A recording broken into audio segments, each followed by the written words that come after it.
ایران کے صدر doctor Ebrahim Raisi کے جان لیوا فضائی حادثے پر اب تک نہ تو تہران نے کسی کے ملوث ہونے کا الزام لگایا ہے اور نہ ہی ایران مخالف قوتوں نے اس مشکوک واقعے پر کسی رد عمل کا اظہار کیا ہے، لیکن یہ حقیقت ہے کہ 1979 کے انقلاب ایران کے بعد مشرق وسطی میں جنگوں اور خفیہ محاذرائیوں کی وجہ سے ایران پراسرار نقصانات سے دوچار ہے۔ ایرانی صدر اور وزیر خارجہ کے اس بظاہر غیر فہم اور ایک ہی ہیلی کاپٹر میں مشترکہ دورے کی وجوہات ابھی تک سامنے نہیں آ سکی ہیں۔ ایران کے ملٹری چیف آف اسٹاف محمد باقری نے بھی ایک اعلیٰ سطح کی کمیٹی قائم کی ہے اور اس کو صدر ابراہیم رئیسی کے ہیلی کاپٹر کے حادثے کی وجوہات جاننے کے لیے تحقیقات کا حکم دیا ہے۔ پچھلے 4 برسوں کے دوران ایران کے متعدد سینئر فوجی کمانڈرز اور جوہری سائنسدان پر اسرار اور سرپرائز انداز میں نشانہ بنائے جا چکے ہیں۔ ایران کے جوہری عزائم اور خطے میں اس کا اثر و رسوخ روکنے کے لیے ایک خفیہ مہم کے طور پر یہ سلسلہ جاری ہے۔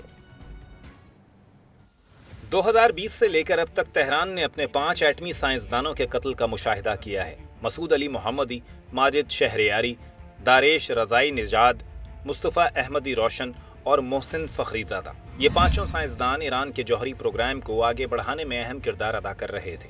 رضائی نژاد کو موٹر سائیکل سوار حملہ آوروں نے گولی مار کر قتل کیا، جبکہ ماجد شہریاری اور مصطفیٰ احمدی روشن گاڑیوں میں نصب دھماکہ خیز مواد کے حملے میں جاں بحق ہوئے۔ ایران کے ایٹمی سائنسدان فریدون عباسی بھی ایسے ہی ایک کار بم دھماکے میں بال بچے۔ جنوری 2020 میں ایران کے سب سے طاقتور فوجی کمانڈر جنرل قاسم سلیمانی کو ٹارگٹ کیا گیا۔ قاسم سلیمانی ایران کی فوجی حکمت عملیوں کو ترتیب دینے میں کلیدی شخصیت تھے۔ ان کی موت نے اس بات کو ظاہر کیا کہ ایران مخالف قوتیں تہران کا مقابلہ کرنے کے لیے کس حد تک جا سکتی ہیں۔ پچھلے مہینے شام میں ایک فضائی حملے میں پاسداران انقلاب کے لیڈر جنرل محمد رضا زاہدی اور ان کے نائب سمیت 5 اعلیٰ فوجی افسران نشانہ بنائے گئے۔ جنرل محمد رضا زاہدی نے کبھی لبنان اور شام میں مزاحمتی قدس فورس کی قیادت کی تھی اور وہ ایران کی بیرون ملک انٹیلیجنس اور نادیدہ فوجی کارروائیوں کا دماغ سمجھے جاتے تھے۔ جنرل زاہدی کی ہلاکت کے بعد ہی پچھلے ماہ ایران نے تاریخ میں پہلی بار اپنی سرزمین سے کئی ممالک کی سرحدیں عبور کر کے اسرائیل پر براہ راست حملہ کیا تھا۔ ایران کے سیاسی و عسکری امور اور جوہری پروگرام پر عمل پیرا لیڈرشپ کو ٹارگٹ بنایا جانا اور کل ایک بار پھر پراسرار اور پیچیدہ حالات میں صدر ڈاکٹر ابراہیم رئیسی اور وزیر خارجہ امیر حسین عبداللہیان کی مشکوک فضائی حادثے میں انتقال کر جانا خطے میں جاری سیاسی تنازعات کی تشویشناکی میں اضافہ کرتا ہے۔ اس تمام صورتحال پہ بات کریں گے۔ ہمارے ساتھ موجود ہیں محترم جناب سینیٹر مشاہد حسین سید صاحب، ماہر ہیں بین الاقوامی امور کے۔ سر بہت بہت شکریہ وقت دینے کے لیے۔ سر فرمائیے گا کہ ایرانی صدر ابراہیم رئیسی کا شمار ایران کی سینئر ترین لیڈرشپ میں ہوتا تھا اور یہ سمجھا جا رہا تھا کہ 85 سالہ سپریم لیڈر آیت اللہ علی خامنئی کا کہ وہ جانشین ہو سکتے ہیں، ممکنہ طور پر یہ تصور تھا۔ یہ فرمائیں کہ ایران کے لیے یہ واقعہ جو ہے ایک واقعی ناقابل تلافی نقصان ہے۔ السلام علیکم جی، اور آپ کے ویوز کو بڑا السلام علیکم۔ اور پہلی بات تو یہ ہے کہ پوری پاکستانی قوم اپنے ایرانی بھائیوں بہنوں کے دکھ اور غم میں شریک ہے۔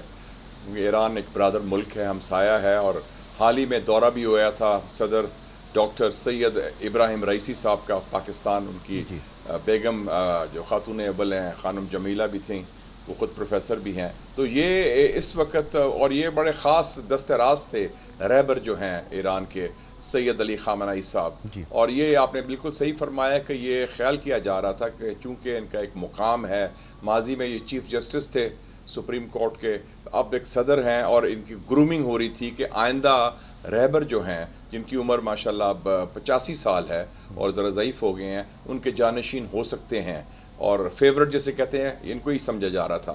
تو وہ میں سمجھتا ہوں جو رہبر کے اپنے منصوبے تھے اور جو اعلیٰ قیادت ہے ان کے لیے یہ ناقابل تلافی نقصان ہے، کیونکہ یہ ایک جنون انقلابی تھے، انہوں نے انقلاب میں حصہ لیا بطور اسٹوڈنٹ، مشہد کی ان کی پیدائش تھی، پھر ان کی فیملی، ان کے والد صاحب بھی روحانیان کی طرف سے تھے، ایک اس روحانی فیملی سے، ان کے جو فادر ان لا بھی جو تھے وہ بھی اپنا مشہد کے جو سب سے بڑے نماز جمعہ کے امام تھے۔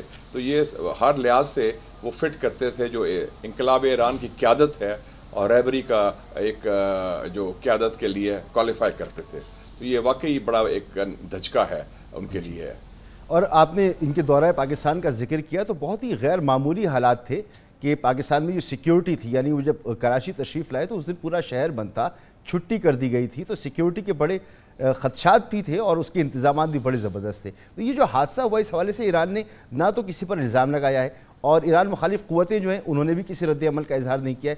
حقیقت یہ ہے کہ انقلاب ایران کے بعد مشرق وسطیٰ میں جنگوں اور خفیہ محاذ کے باعث ایران میں یہ پراسرار نقصانات جو ہیں یہ ہوتے رہیں گے، اس سے دوچار رہا ہے. آپ کیا سمجھتے ہیں؟ دیکھیں جی، یہ بڑی واضح بات ہے کہ انقلاب ایران 1979 میں جو امام خمینی کی قیادت میں برپا ہوا، اور یہ بہت بڑا واقعہ ہے مسلم دنیا میں. اس نے پوری مسلم دنیا کو ہلا کے رکھ دیا، پوری عالمی سیاست کو ہلا کے رکھ دیا، کیونکہ امریکہ کے جو سب سے بڑا مورا تھا اس خطے میں، شہنشاہ ایران، اس کا خاتمہ ہو گیا. تو اس وقت سے ایران کے خلاف ایک غیر اعلانیہ خفیہ جنگ ہے جس میں دہشت گردی استعمال ہوتی ہے. اور آپ نے ابھی خود بھی لسٹ دی ان کے خاص طور پہ جنرلز کی جو پاسداران انقلاب کے ہیں، ان کے سائنٹسٹ کی، اور آخر میں جو محسن فخری زادہ صاحب جو جن کو شہید کیا گیا، ہر لیول کی لیڈرشپ جو اس کو نشانہ بنایا، اور پھر جی ہر لیول کی لیڈرشپ. اور ابھی بھی حال ہی میں ان کے 2 اور جنرل کو شہید کیا گیا بیروت میں بھی، دمشق کے علاوہ، جنرل رضا زاہدی کے علاوہ بھی.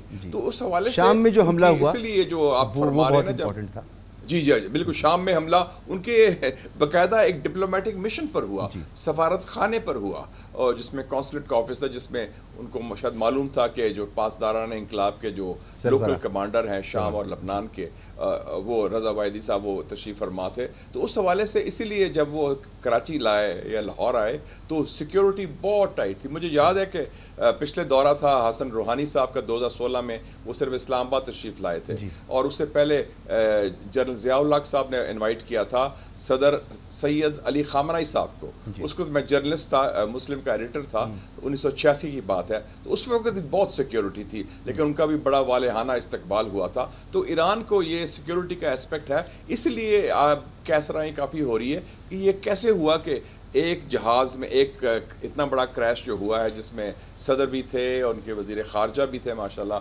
حسین امیر عبدالعالیان، پھر ان کے لوکل گورنر بھی تھے اور ان کے لوکل کمانڈر بھی تھے، سارے اکٹھے شہید ہو گئے. تو مجھے امید ہے کہ بہت اہم شخصیات. ایک تو سیکیورٹی کی بھی خلاف ورزی ہوئی کہ سارے ایک ہی جہاز میں تھے.